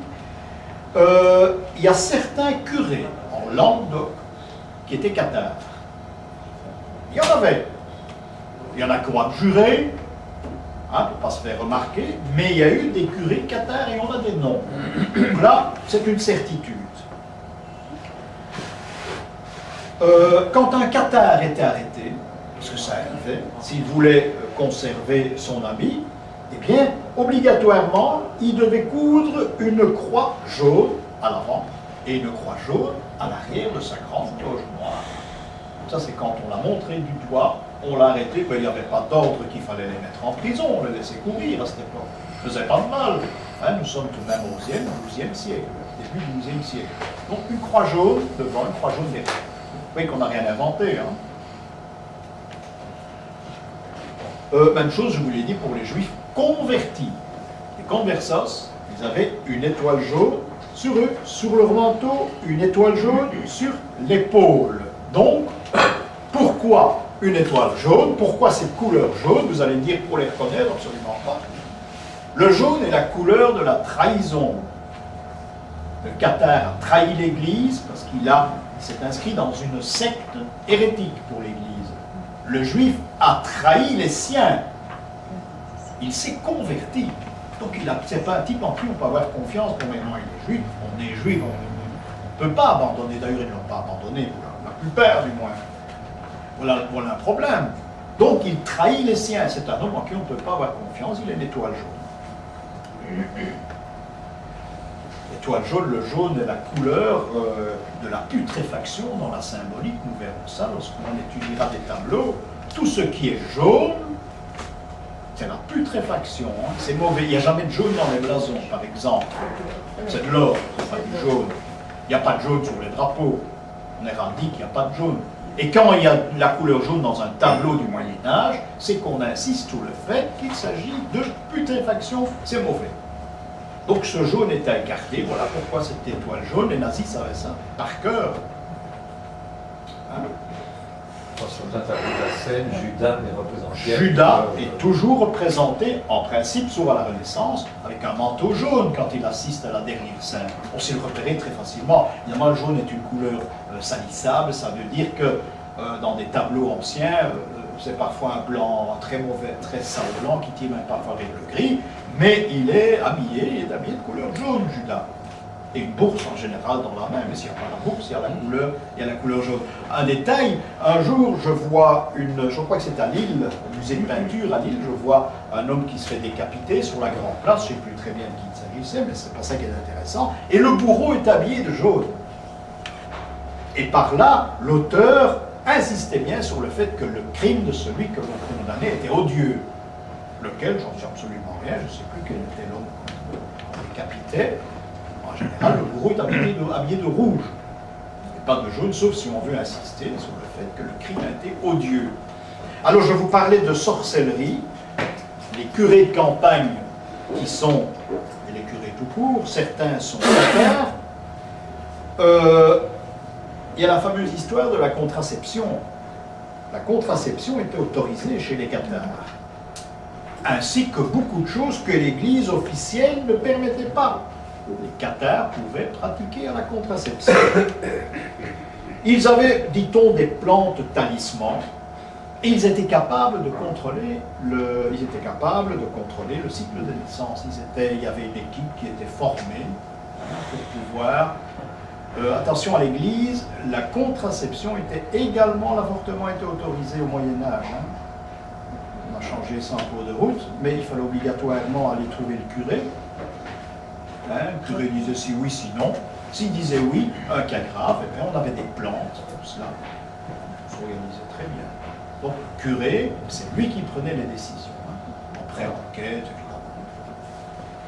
Alors, nous avons parlé de ces généralités cathares, comment ces gens vivaient. Vous voyez que ça sort un petit peu de l'ordinaire de ce qu'on nous enseigne d'abord, ou bien on nous enseigne pratiquement rien. Il faut savoir une chose, et j'ai commencé par là, dans nos régions, il y avait beaucoup de cathares également, mais on n'en parle jamais, on parle du Languedoc, et c'est tout. Ils étaient bien sûr concentrés dans cette région, mais il y en avait ailleurs, et notamment chez nous. Et chez nous, on a eu un duc de Brabant qui s'appelait Henri Ier. Henri Ier, on l'appelait le guerroyeur, ça veut tout dire. Et Henri Ier avait épousé en première noce Mao de Bourgogne, non de Boulogne, Mao de Boulogne, et en seconde noce, il avait épousé Marie de France, ce qui veut dire qu'il était en étroite liaison avec la famille de France, il pouvait tout se permettre à la cour. Alors cet homme va se faire croiser pour aller en Palestine, il va être magnifiquement bien accueilli par les Templiers, là-bas sur place, et ça avait un but, hein, parce que les papes sont rarement des imbéciles. Ça avait un but, c'est faire venir des gens de toutes les contrées, tout le monde avait une langue différente, on ne se comprenait pas sur place. On obéissait aux ordres du chef terminé. Un anglais ne comprenait pas le français, etc. Donc on fait un flamand, vous pensez qu'on n'aimait pas le français, à cette époque-là, absolument pas, et certainement pas l'anglais. Donc lui, il obéissait à son chef, il posait pas de questions, il allait dans un endroit précis. Voilà pourquoi, c'est une des raisons pour laquelle les troupes vont être réquisitionnées dans plusieurs régions d'Europe. Donc ces Stadins, pourquoi on les poursuit? Eh bien, on sait une seule chose d'eux, c'est qu'ils adorent les chats. Un chat peut-être, comme en Égypte, un symbole. Les chats, oui, on en est certain. C'est tout ce qu'on sait des Stadins. Absolument, ils ont été condamnés. Dans le fond, c'est une répétition pour les Templiers aussi. Hein. Il y a aussi l'histoire de chat qui est assez mystérieuse, c'est les Templiers. Hein? Oui, ça c'est autre chose. Il y a une histoire de chat aussi. Alors, ce serait une répétition, non? Ce ne sera pas Henri Ier qui va lancer cette croisade, ce sera son fils, c'est Henri II. Henri II, qui est un homme aussi méchant, aussi batailleur que le père. Il sera d'ailleurs enterré avec tous les honneurs de son rang dans le cœur de l'abbaye de Villers-la-Ville, hein, Henri II. Certainement pour avoir montré l'exemple lors des croisades et surtout celle contre les Stadins. Henri II est protégé par le prieur de Villers-la-Ville. Une des raisons pour laquelle également il va se retrouver, d'ailleurs son gisant existe toujours, hein, il va se retrouver dans le cœur de l'abbaye. Il est protégé par Villers-la-Ville, mais qui dit protégé par le prieur, dit protégé par les cisterciens. Et les cisterciens en général, hein, c'est comme si on a un billet d'entrée pour aller partout. Et ça va être utile, vous allez voir pourquoi, ça va être d'une très grande utilité. C'est une opération qui va magnifiquement réussir parce qu'il est dit que les Brabançons sont des gens d'une cruauté assez exceptionnelle. Ce sont des gens cruels. Le Brabant wallon, c'est autre chose. Ce sont des gens assez cruels. Et le premier corps d'armée, je dis bien le premier corps d'armée qui va partir de nos régions, des régions d'Europe, vers le Languedoc, ce sont des Brabançons. Ce sont eux qui vont débuter. Le cortège partira de chez nous. D'une façon assez curieuse d'ailleurs, mais partira de chez nous, et ça c'est surtout important. Donc j'allais dire, c'est une boutade, ce sont des Belges qui sont partis là-bas les premiers. Donc, cette persécution dont je vous ai parlé au début contre les Stadins, parce que c'est un exercice que le pape allait leur imposer, elle va réussir magnifiquement bien. Ils ont tous été massacrés, on n'a plus jamais trouvé de traces de ces gens-là. Sauf une que je cite dans un livre, mais c'est à supposer uniquement. Hein. C'est supposé, mais disons qu'on peut en parler à Liège aussi. Il y avait une trace des Stadins dans l'église Saint-Paul, à Liège. À Boulogne aussi, peut-être. Mais à Saint-Paul, à l'église de Liège, Saint-Paul, oui, il y a une vierge au chat, c'est plus ça. C'est impensable, ça, une vierge au chat. Saint-Omer aussi. Il y en a une à Saint-Omer. Mais je dis Saint-Omer, oui, mais les Stadins à Saint-Omer. Mais il y en a une également. C'est un bas-relief, forme carré, qui est dans la... sur le bas-côté droit. Mais, donc, c'est pas très bien. On ne sait pas très bien. Et à cette époque, le chat représentait quoi? Le malheur. C'était diabolique. Pour la bonne raison que chez les Templiers, ils avaient des relations très proches des chats. Alors une fois qu'on a brûlé les Templiers, là le chat c'était... D'ailleurs c'est l'animal près des sorcières, toujours, hein, le chat. C'est le rôle de la sorcière. Hein. D'abord le chat noir, enfin on va voir. Hein. Et c'est à l'époque de Louis XIII, hein, on s'est habitué au chat, et c'est le cardinal de Richelieu qui a réintroduit le chat chez nous. Il avait toujours des chats dans sa manche. Richelieu n'avait pas que ça d'ailleurs, mais il avait des chats dans la manche. Et il aimait beaucoup les chats. On devrait prendre exemple sur le cardinal. Je crois que c'est à cette époque-là que... On prétend que le chat absorbe les énergies négatives. Oui, donc, mais c'est des les choses... mauvais sorts et tout ça, Je pense que ce sont des choses qui ont été décidées un peu plus tard. C'est ce qu'on dit. Non, mais le chat était signe de malheur. Hein. Tout ce qui était mauvais, c'était le chat. Tout ce qui était Mais mauvais, on dit c'était que le les chat. sorcières sont observées comme tout tuer. Pour ne pas avoir le retour de leurs mauvaises actions. Donc des troupes de chez nous démarrent en direction du Languedoc. Seulement il faut amener, c'est Othon IV d'Allemagne qui prendra le cortège en route. Lui vient d'Allemagne, il vient retrouver les Brabançons.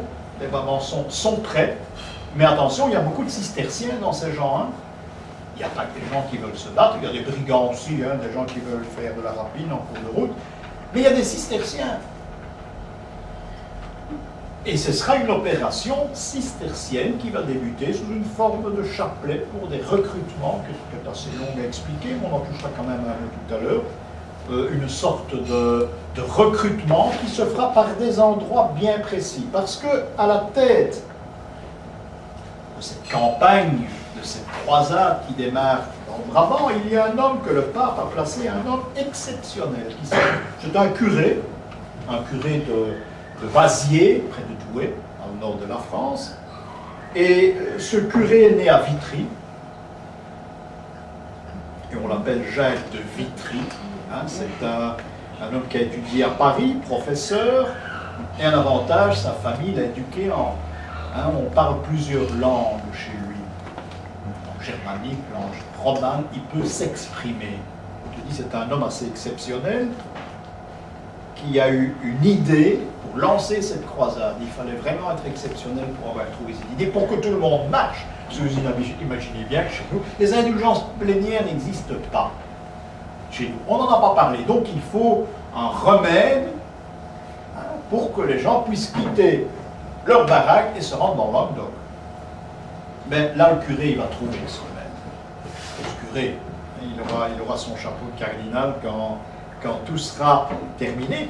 Et c'est avec des symboles uniquement, des symboles, que Jacques de Vitry va réussir cette croisade dans le Languedoc.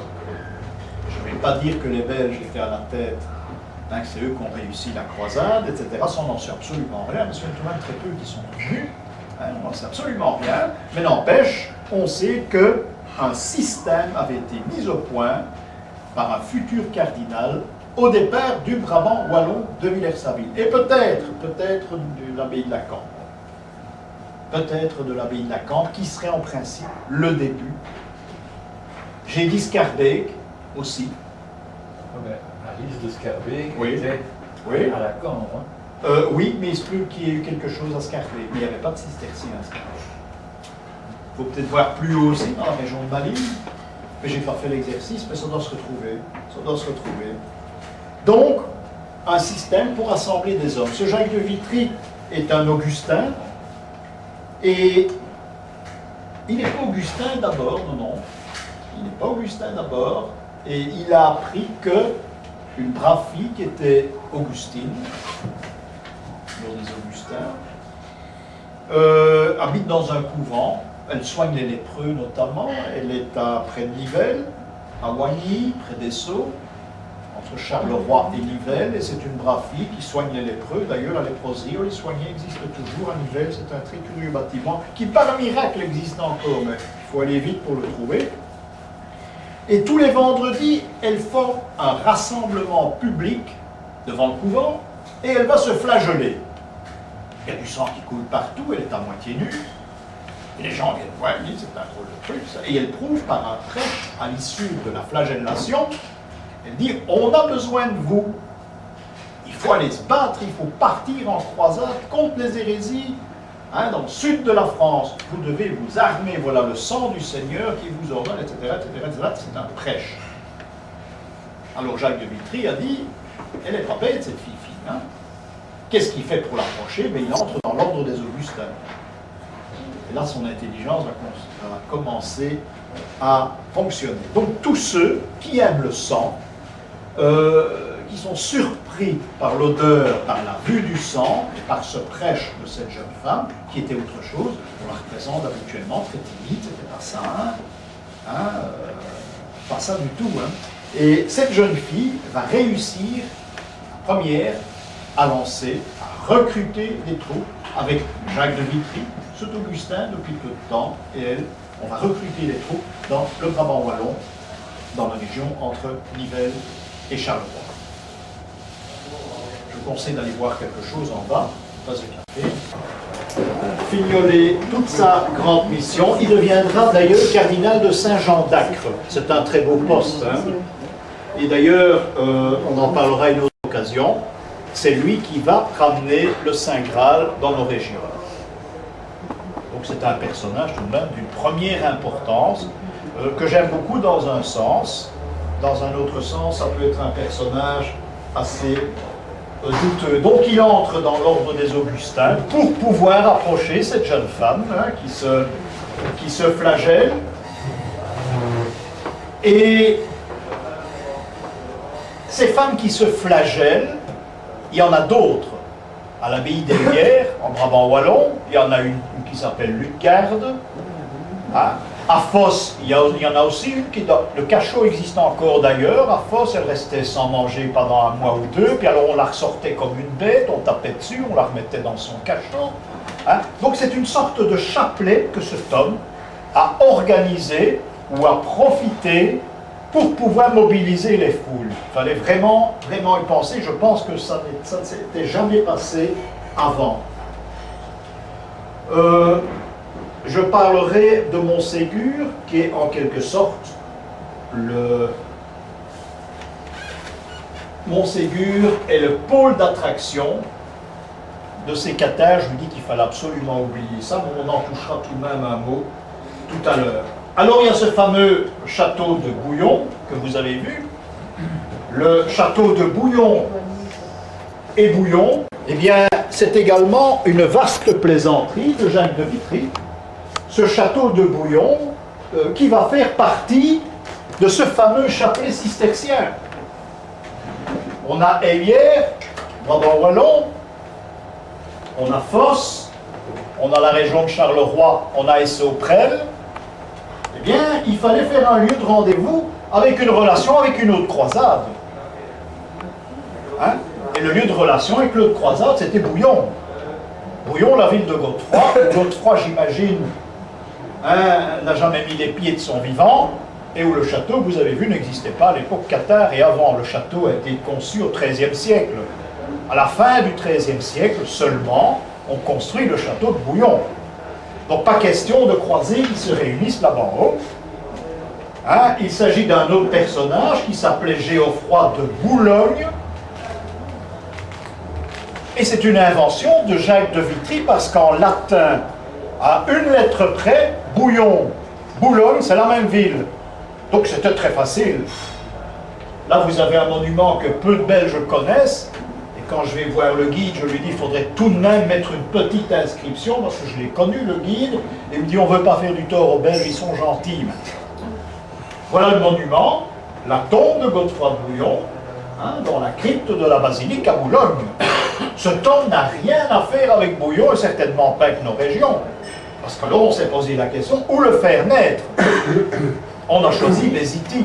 Ça faisait partie des terres de la mer, qui étaient îles d'Ardennes. Bézitis n'existait pas à l'époque des croisades, hein. Il n'y avait même pas une ferme à Bézitis. Donc, tout cela a été inventé à l'époque cathare, pas Bézitis, c'est beaucoup plus tard, à l'époque cathare, pour avoir un lieu de réunion.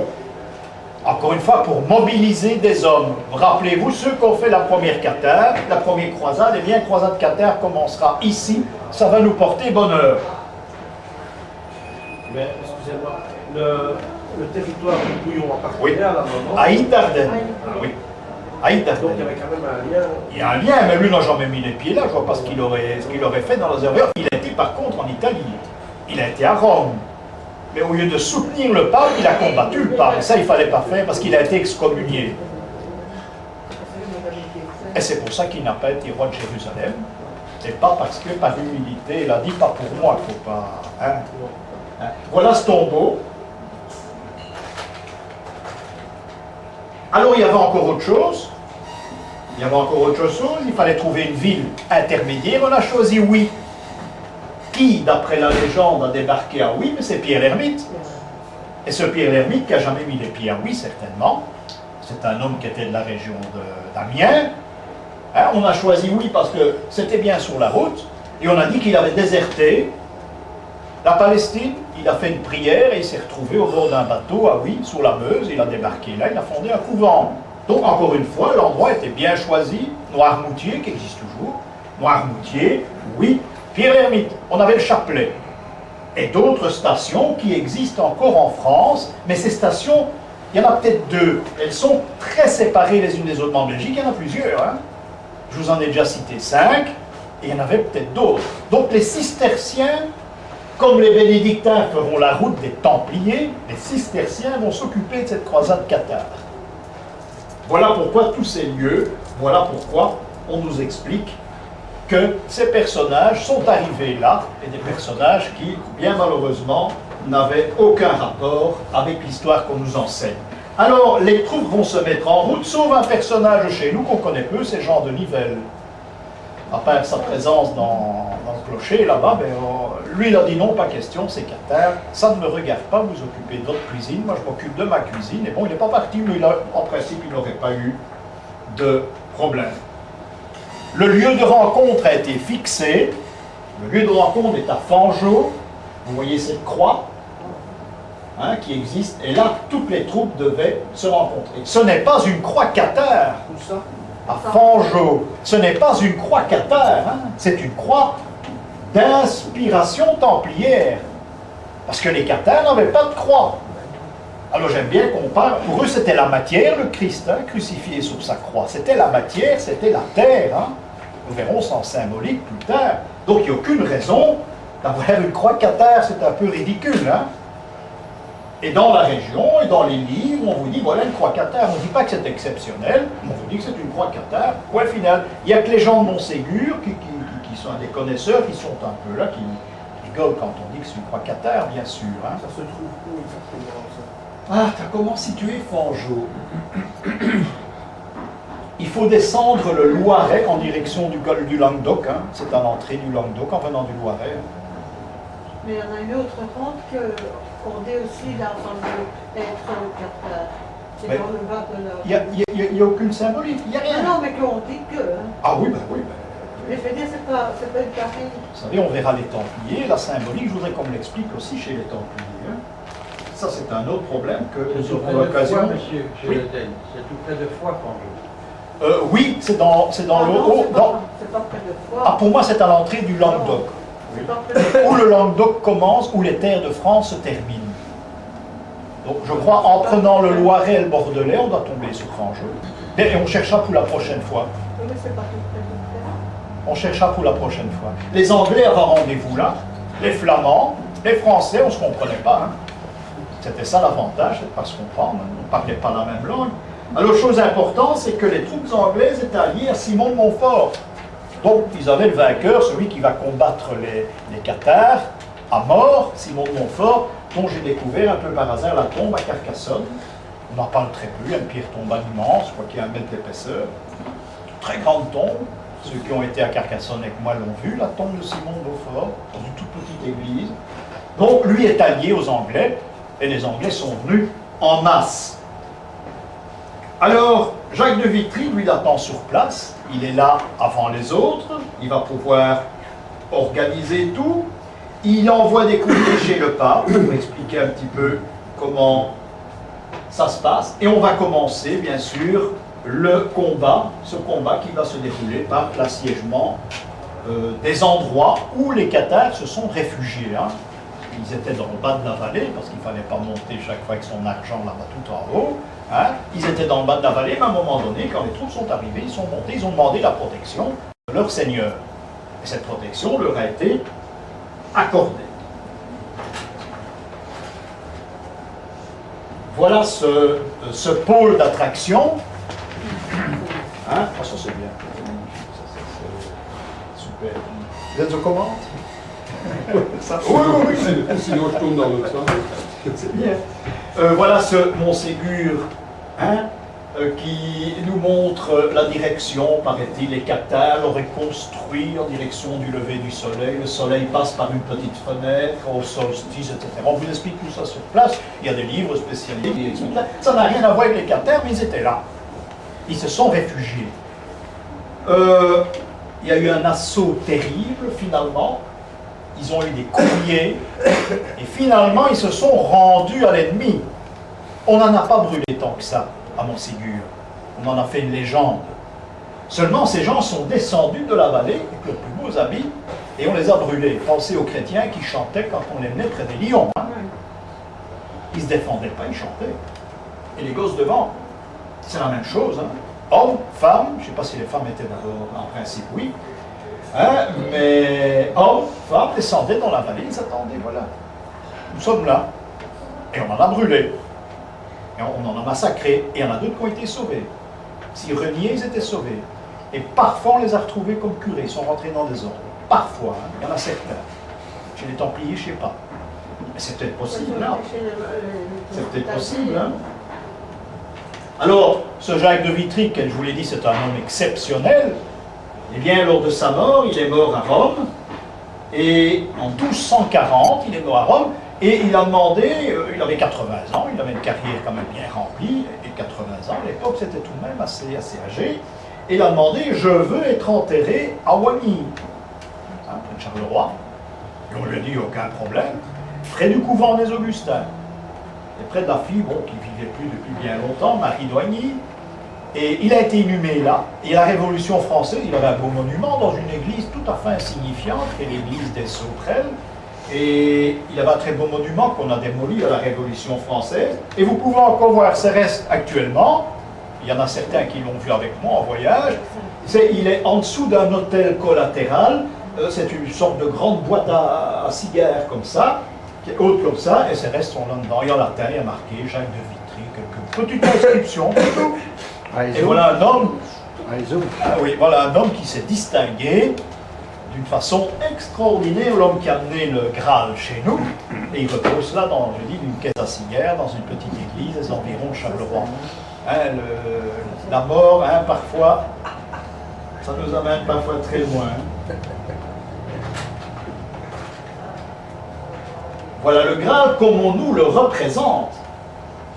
C'est une imitation. Hein. Le Graal, c'est ça, c'est cette coupe dans laquelle le Christ aurait bu, hein, le vin, aurait consacré le vin lors de la dernière scène. C'est une version tout à fait erronée. Ça n'a aucun sens. Ce serait en principe les Espagnols qui nous auraient instruits, je dis en principe, mais ça nous aurons l'occasion de voir à une autre occasion. Alors, comme je vous l'ai dit, les cathares sont brûlés, et la légende du Graal va commencer à venir chez nous. Ça viendra très vite, on parlera de ce vase sacré, hein, qui était entre les mains du Christ, et je sais si c'est un grand symbole de l'époque romane et de l'époque, même encore dans les représentations de la Renaissance. Et ce Graal va être immortalisé par les Allemands. Qui d'abord? Wolfram von Eschenbach, qui va écrire le poème de Perceval. Alors ici, photo rare, Richard Wagner va s'emparer, hein, de ce mythe, il va l'amplifier, hein, il va un peu transformer les personnages. Parsifal qui est là, qui reçoit son baptême du ciel, c'est pas de l'eau, hein, c'est le grand prêtre qui va lui imposer les mains. Et ici, il y a Kundry, qui n'est pas sa compagne, pense-t-on, c'est Marie-Madeleine. Hein. Ça, c'est dans la vision de Wagner, c'est un détail, puisque les personnages ont d'autres noms. Perceval est un homme chez Wagner qui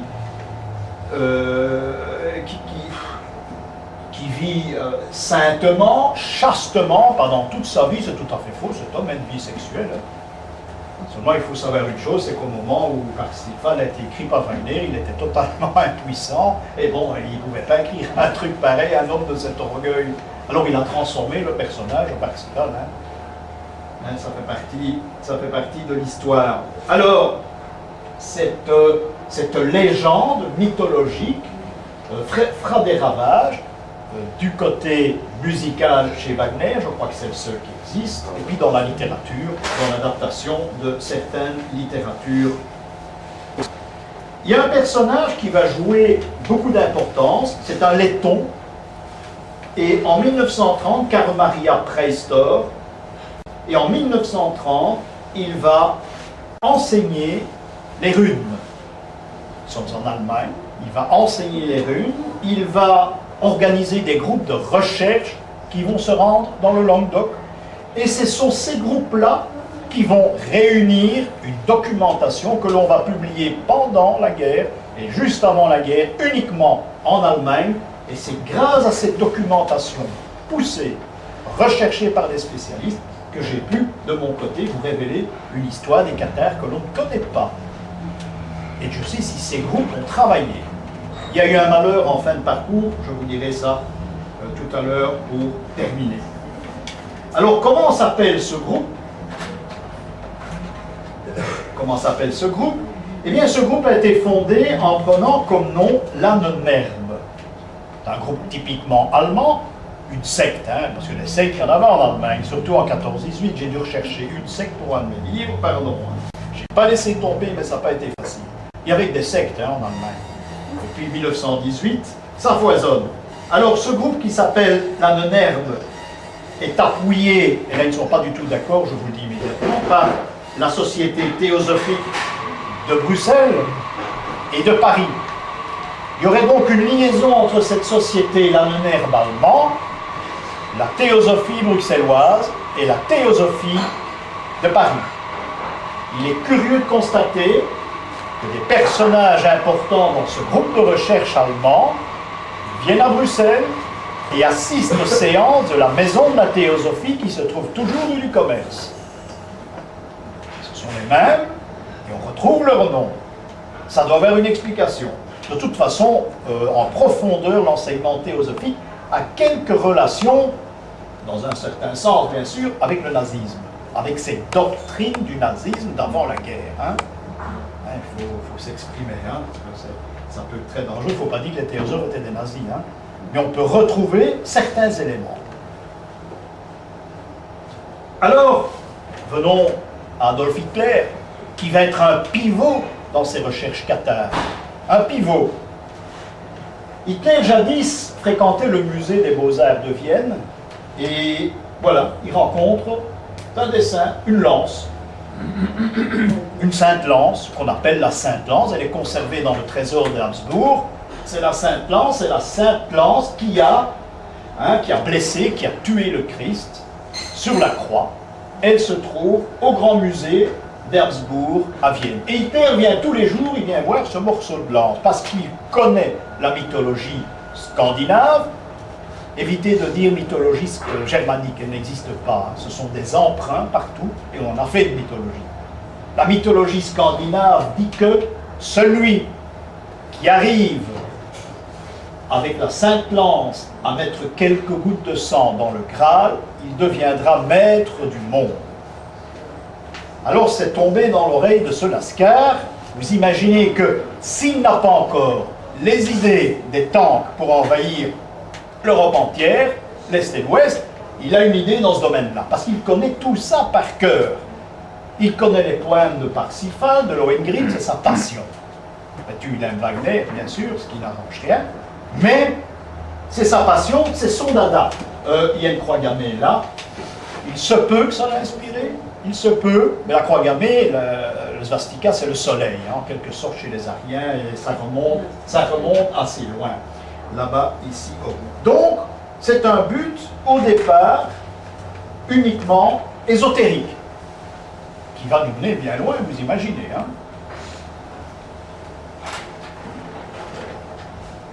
En réalité, cette lance n'est pas la sainte lance. Hein. On a berné tout le monde, c'est la lance de Saint-Maurice. Parce que Saint-Maurice était sur le chemin de bataille, sur le champ de bataille, et c'est à Gaulle, je pense, qu'il a montré... Non, c'est pas à Gaulle, je ne sais plus. Il a montré la lance vers le ciel devant ses ennemis, les ennemis sont partis, ils ont été écrasés, il a gagné grâce à cette lance. On l'appelle la lance de Saint-Maurice. Alors on en a fait une copie de cette lance, et il y en a une que je vous montrerai dans un mois, qui se trouve avec sa chapelle, personne ne sait qu'elle est là, et il y en a une à Vienne. La sainte lance était dans les mains des Teutoniques, c'est à la bataille de Göttland, où la sainte lance a été perdue parce que le grand maître allait sous le champ de bataille avec la lance, la vraie. Hein, il y a Göttland, elle est en nord, elle a été perdue pour toujours, c'est parce qu'elle est devenue. Donc il fallait des copies à ce symbole. Mais c'était la lance de Saint-Maurice, mais ça, notre ami Adolphe ne pourrait pas savoir.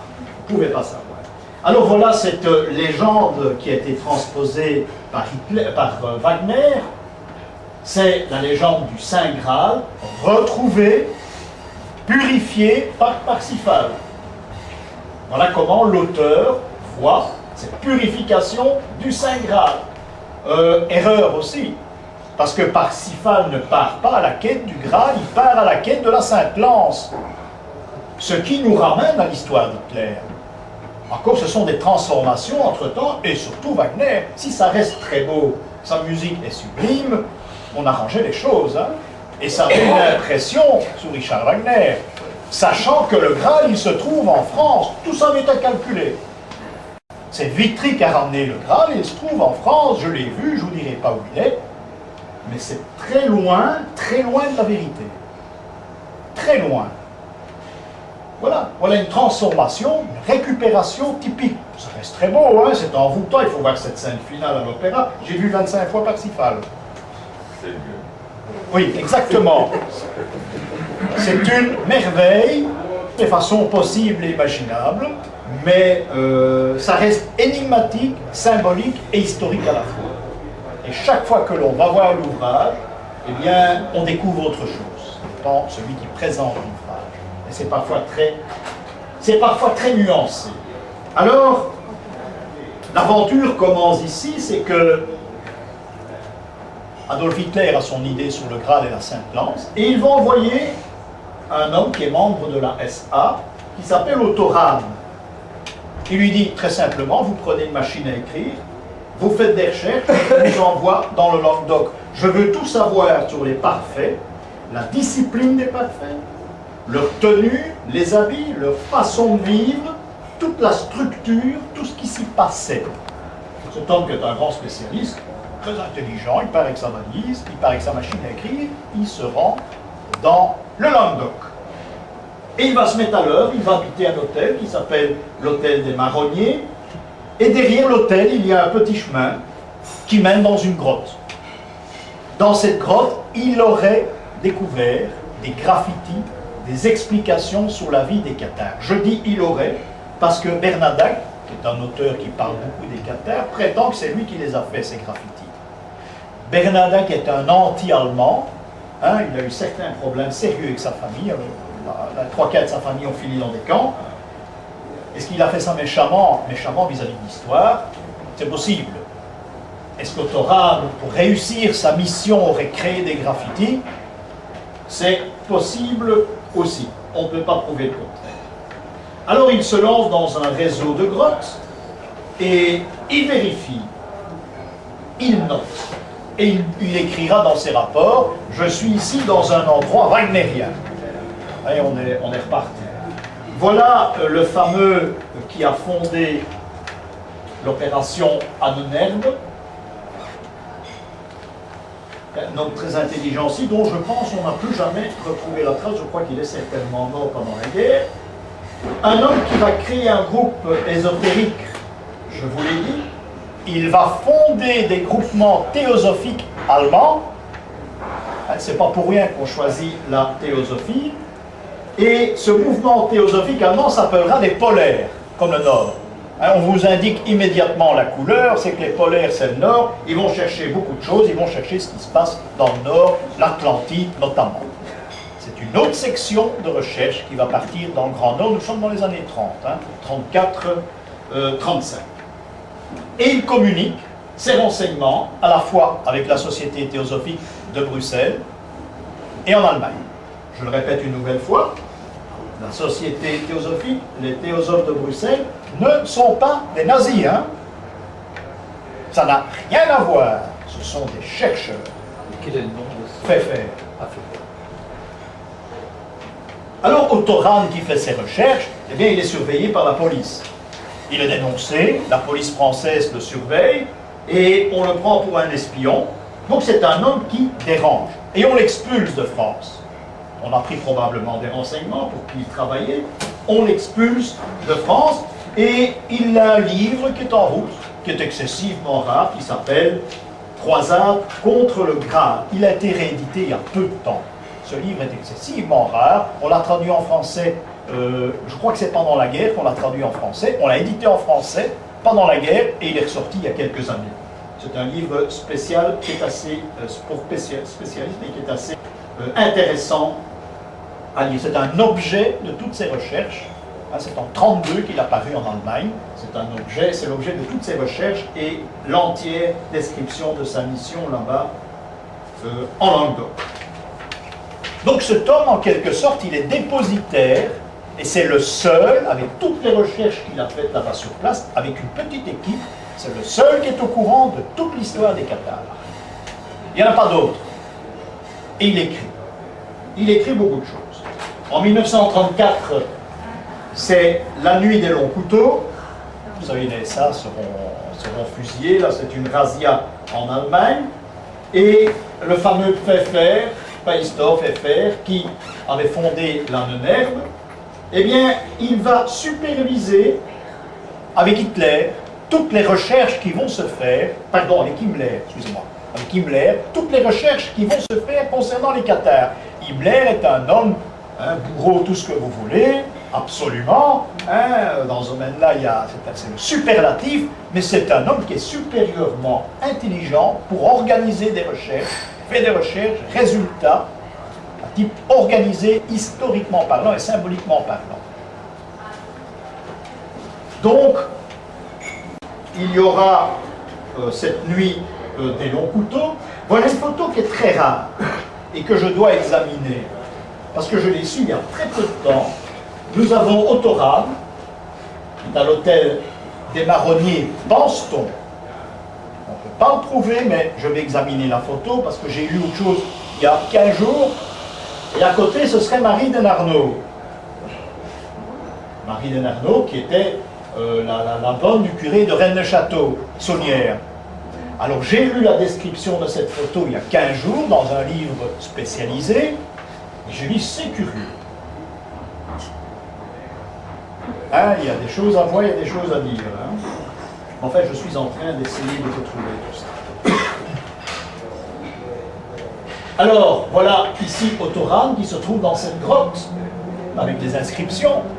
Ces inscriptions cathares, cette grotte est immense. Hein, et qu'il va essayer de déchiffrer pour son livre. Il va tout noter. Après ça, Himmler va l'envoyer en Islande. Il devra noter ses impressions sur le fameux soleil, le solstice d'été, tout ce qu'il ressent, tout ce qu'il a vu là-bas sur place. Et puis, il va participer à la création du groupe Thulé. Encore une autre secte, un autre travail, des autres découvertes. Il rentre et on le place dans un bureau à Berlin. Un bureau à Berlin, on lui donnera un travail, mais qui sort un petit peu de l'ordinaire, on ne lui fait plus faire de recherche, curieusement. Et là, il va obtenir les différents grades de l'ASA. Parce qu'il faut quand même qu'il ait un grade, cet homme-là, il a un petit grade de sous-officier, en principe, et il s'est lancé dans des recherches assez extraordinaires, donc il va dans un bureau à Berlin obtenir ses grades. Il les aura bien vite. Il sera lieutenant, et étant lieutenant, il va s'occuper, on lui donne un travail. 1936, vous savez ce qui s'est passé en 1936 à Berlin, les Jeux Olympiques. Lui va s'occuper de toute l'administration. Il va superviser l'administration des Jeux Olympiques. On est tout de même très loin des recherches cathares. Hein. Mais il continue à écrire ses livres. Il écrit un deuxième livre qui a également reparu il y a quelques années, qui s'appelle La cour de Lucifer. C'est le second volume de la croisade contre le Graal. Ces livres ont été traduits en français, mais très peu d'exemplaires. Mais on les trouve maintenant, il y a une édition spécialisée qui a traduit ces livres, qui est aussi intéressant que le premier. Alors il prend du congé, Otto Rahn prend du congé, il demande à ses supérieurs du congé pour aller poursuivre ses recherches. Et un jour, alors là c'est le malheur. C'est le malheur parce que il est arrêté. Il est arrêté à Berlin, parce que c'est un homme qui aimait bien la bouteille, et il est ivre-mort à la rue, et il est arrêté. Entre-temps, il a eu le grade d'officier SS, vous vous rendez compte, un officier SS qui est pris en état d'ébriété à Berlin, sur le trottoir, impardonnable. On l'arrête, il va passer devant un tribunal, et en compulsant les registres au tribunal, on lui fait une remarque assez désobligeante, on lui dit, mais vous avez le grade d'officier? Il dit, oui, depuis peu de temps. Mais nous n'avons aucun document justifiant votre bonne généalogie. Ça devait se faire, tous les officiers, sous-officiers nazis devaient donner leur généalogie, ils devaient payer pour qu'on fasse leur généalogie. Eh bien, chez Otto Rahn, malheureusement, eh bien, ce document n'existe pas dans son dossier. Alors évidemment, problème, il est prié de rentrer immédiatement son dossier. Et il va être dégradé le jour même, il sera simple soldat. On ne rigole pas avec ça, hein. Et il va être envoyé à Buchenwald. Bon, pas dans le camp, mais il va travailler avec le grade de simple soldat au camp de Buchenwald. Très grand problème. Dans l'intervalle, il va charger quelqu'un, il va le payer, charger quelqu'un pour faire sa généalogie. Et là, c'est le grand malheur, c'est qu'on s'aperçoit que sa mère était juive. Alors vous imaginez, c'est dramatique pour lui, mais il doit montrer sa généalogie. Il a de gros problèmes. Il demande d'être entendu par Hitler. On ne veut pas l'entendre parler. Quand il parle d'un rendez-vous, on regarde la table, on ne regarde pas. Donc il est en quelque sorte abandonné de tous. Que va-t-il faire? Eh bien, comme les Cathares, c'est un grand point d'interrogation. On a retrouvé un jour son corps dans une montagne en Bavière, hein, le Kaiserberg, gelé dans la glace. L'a-t-on abattu? S'est-il suicidé, comme certains Cathares, a-t-on dit? On ne le saura probablement jamais. On sait qu'il y a un acte de décès, dont je possède une copie, un acte de décès qui existe. On avise sa femme 3 mois après son décès, en disant « Votre mari est mort accidentellement ». Ça peut être la maladie aussi, au camp de Buchenwald, a-t-on dit. Il y a des enquêtes qui ont été faites, mais en principe, on a retrouvé son corps dans la glace. C'est un personnage qui gênait grandement, parce qu'avoir fait toutes ces recherches, avoir écrit, avoir mis les Allemands en confiance, et l'équipe en question qu'il avait envoyée de ces recherches, il a fait énormément de choses, cet homme. Et savoir qu'il est juif d'origine, alors là, toute la baraque tombe, tout cassé en 1000 morceaux. Et voilà pourquoi Otto Rahn, eh bien, vous n'en entendez pratiquement jamais parler. Aujourd'hui, on vous a montré certains documents. Voilà l'équipe qu'Otto Rahn avait fondée. C'est pas lui là. L'équipe d'histoire qui devait se rendre faire les recherches. Photo rare, où on voit les symboles ésotériques, on leur explique la signification. Si vous trouvez ça, c'est ça, etc. C'est un grand cours qui a lieu en Allemagne, à Berlin.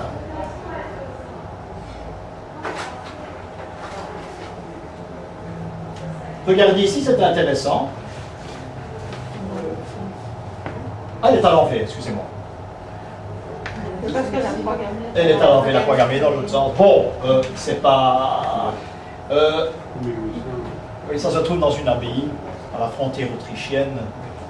Et Hitler priait tous les jours, très chrétien, dans le cœur de l'abbaye. Et il avait devant lui tout le temps ce signe. Et on a dit dans les livres que ce signe avait été placé, un tas de choses, mais c'est tout à fait faux. Hein, il s'agit des initiales d'un des évêques du lieu, et c'était le blason de l'évêque du lieu, dans l'autre sens. Il s'appelait Ankren, je crois, l'évêque en question, et ça traduisait son nom. Ah, c'était Ankren, c'est un blason en Caire, hein, il y en a plusieurs. L'abbaye de Floref, vous avez une fleur dans le blason, et bien voilà, ici. C'était le nom de l'abbé. Donc ça n'a rien à voir absolument avec le fait qu'Hitler a passé une partie de sa jeunesse à cet endroit. Seulement le problème c'est que, et là on a brodé là-dessus, mais il y a toujours une inconnue, c'est qu'on a remarqué que la secrétaire d'Otto Rahn était la secrétaire d'un autre Rahn, mais qui n'était pas Otto. Et là bon, ça peut poser certains problèmes, parce que cette secrétaire en question a eu plusieurs places dans différents pays d'Europe. Et différents pays d'Europe où on situe Otto Rahn. Il s'agit d'un Rudolf, mais ce Rudolf vivait après sa mort. Était-ce le même? Point d'interrogation. Seulement ils auraient eu la même secrétaire, avant et après. Ça c'est certain. On a dit qu'il s'agissait de 2 frères jumeaux et qu'il aurait poursuivi ses recherches, il n'aurait même pas changé de prénom, son frère aurait repris les recherches en main. Seulement, ils ont la même secrétaire. L'un est Otto, l'autre est Rudolf. Ça reste également une énigme. Donc, je vous l'ai dit, Montségur est devenu alors un lieu de pèlerinage, mais surtout pour les Allemands. Vous seriez étonnés, les Allemands, qu'il y a à Montségur. Ce ne sont que des voitures allemandes sur le parking. Et ils ramènent des pierres. Ils partent chez eux avec des pierres pour se ressourcer. Ah, on se demande comment il y en a encore d'ailleurs dans les environs du château. Hein. On établit des sectes dans les environs. Il y en a quelques-unes. Je vous l'ai dit, je connais des Belges qui ont fait partie de cette histoire. Alors, Richard Wagner, lui, va s'emparer de cette histoire, l'histoire de Perceval, des cathares transformés, puisque dans Parsifal, on ne parle pas de catholiques. Il y a une assemblée de prêtres dont un souffre énormément Et Parsifal, par sa pureté, va le guérir par l'imposition des mains. En principe, c'est ça. Et par l'élévation du Graal, c'est une récupération cathare. On ne cite nulle part dans l'histoire qu'il s'agit de prêtres, ni de grands prêtres. Non, il n'y a pas de nom, ils sont en noir généralement. Et c'est tout.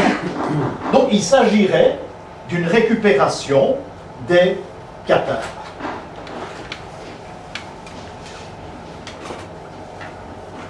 Au romantisme, je vous ai dit, au romantisme, les différents, les écrivains, notamment allemands, vont s'emparer également du sujet. Alors, nous terminerons par des cathares dans nos régions. Il y a tout de même deux petits mots à dire. Les cathares, d'abord, le catharisme s'est lancé chez nous par un corps de métier très important qui est le marchand de draps. Tisserand, marchand de draps, c'est eux qui nous ont enseigné dans nos régions le catharisme. Ces gens faisaient les routes, ils savaient ce qui se passait ailleurs, on se convertit et on fait tout un chemin, un peu comme les compagnons du Tour de France, et on vient vendre ces draps. Donc c'est par leur intermédiaire que le catharisme est venu dans nos régions. En 1025, eh bien, à Arras, dans le nord, pas loin de chez nous, on condamne les premiers cathares. Première condamnation, on les brûle, 1025. C'est très proche, c'est avant les croisades ici. Donc vous imaginez que c'est tout de même plus ancien qu'on dit généralement. Le futur pape de l'an 1000, Sylvestre II, est un grand meneur des bûchers, des condamnations et des bûchers. C'est celui qui a consacré Bruxelles ici, lors de sa création.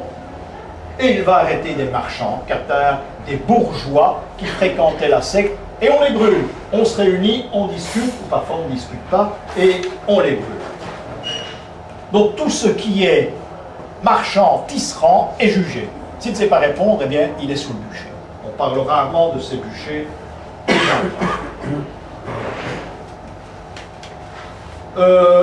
Il y a du prosélytisme, et souvent les femmes. Souvent les femmes font du prosélytisme, un peu comme les témoins de Jéhovah. On parle et on essaye d'inscrire dans la secte. Ça se fait également.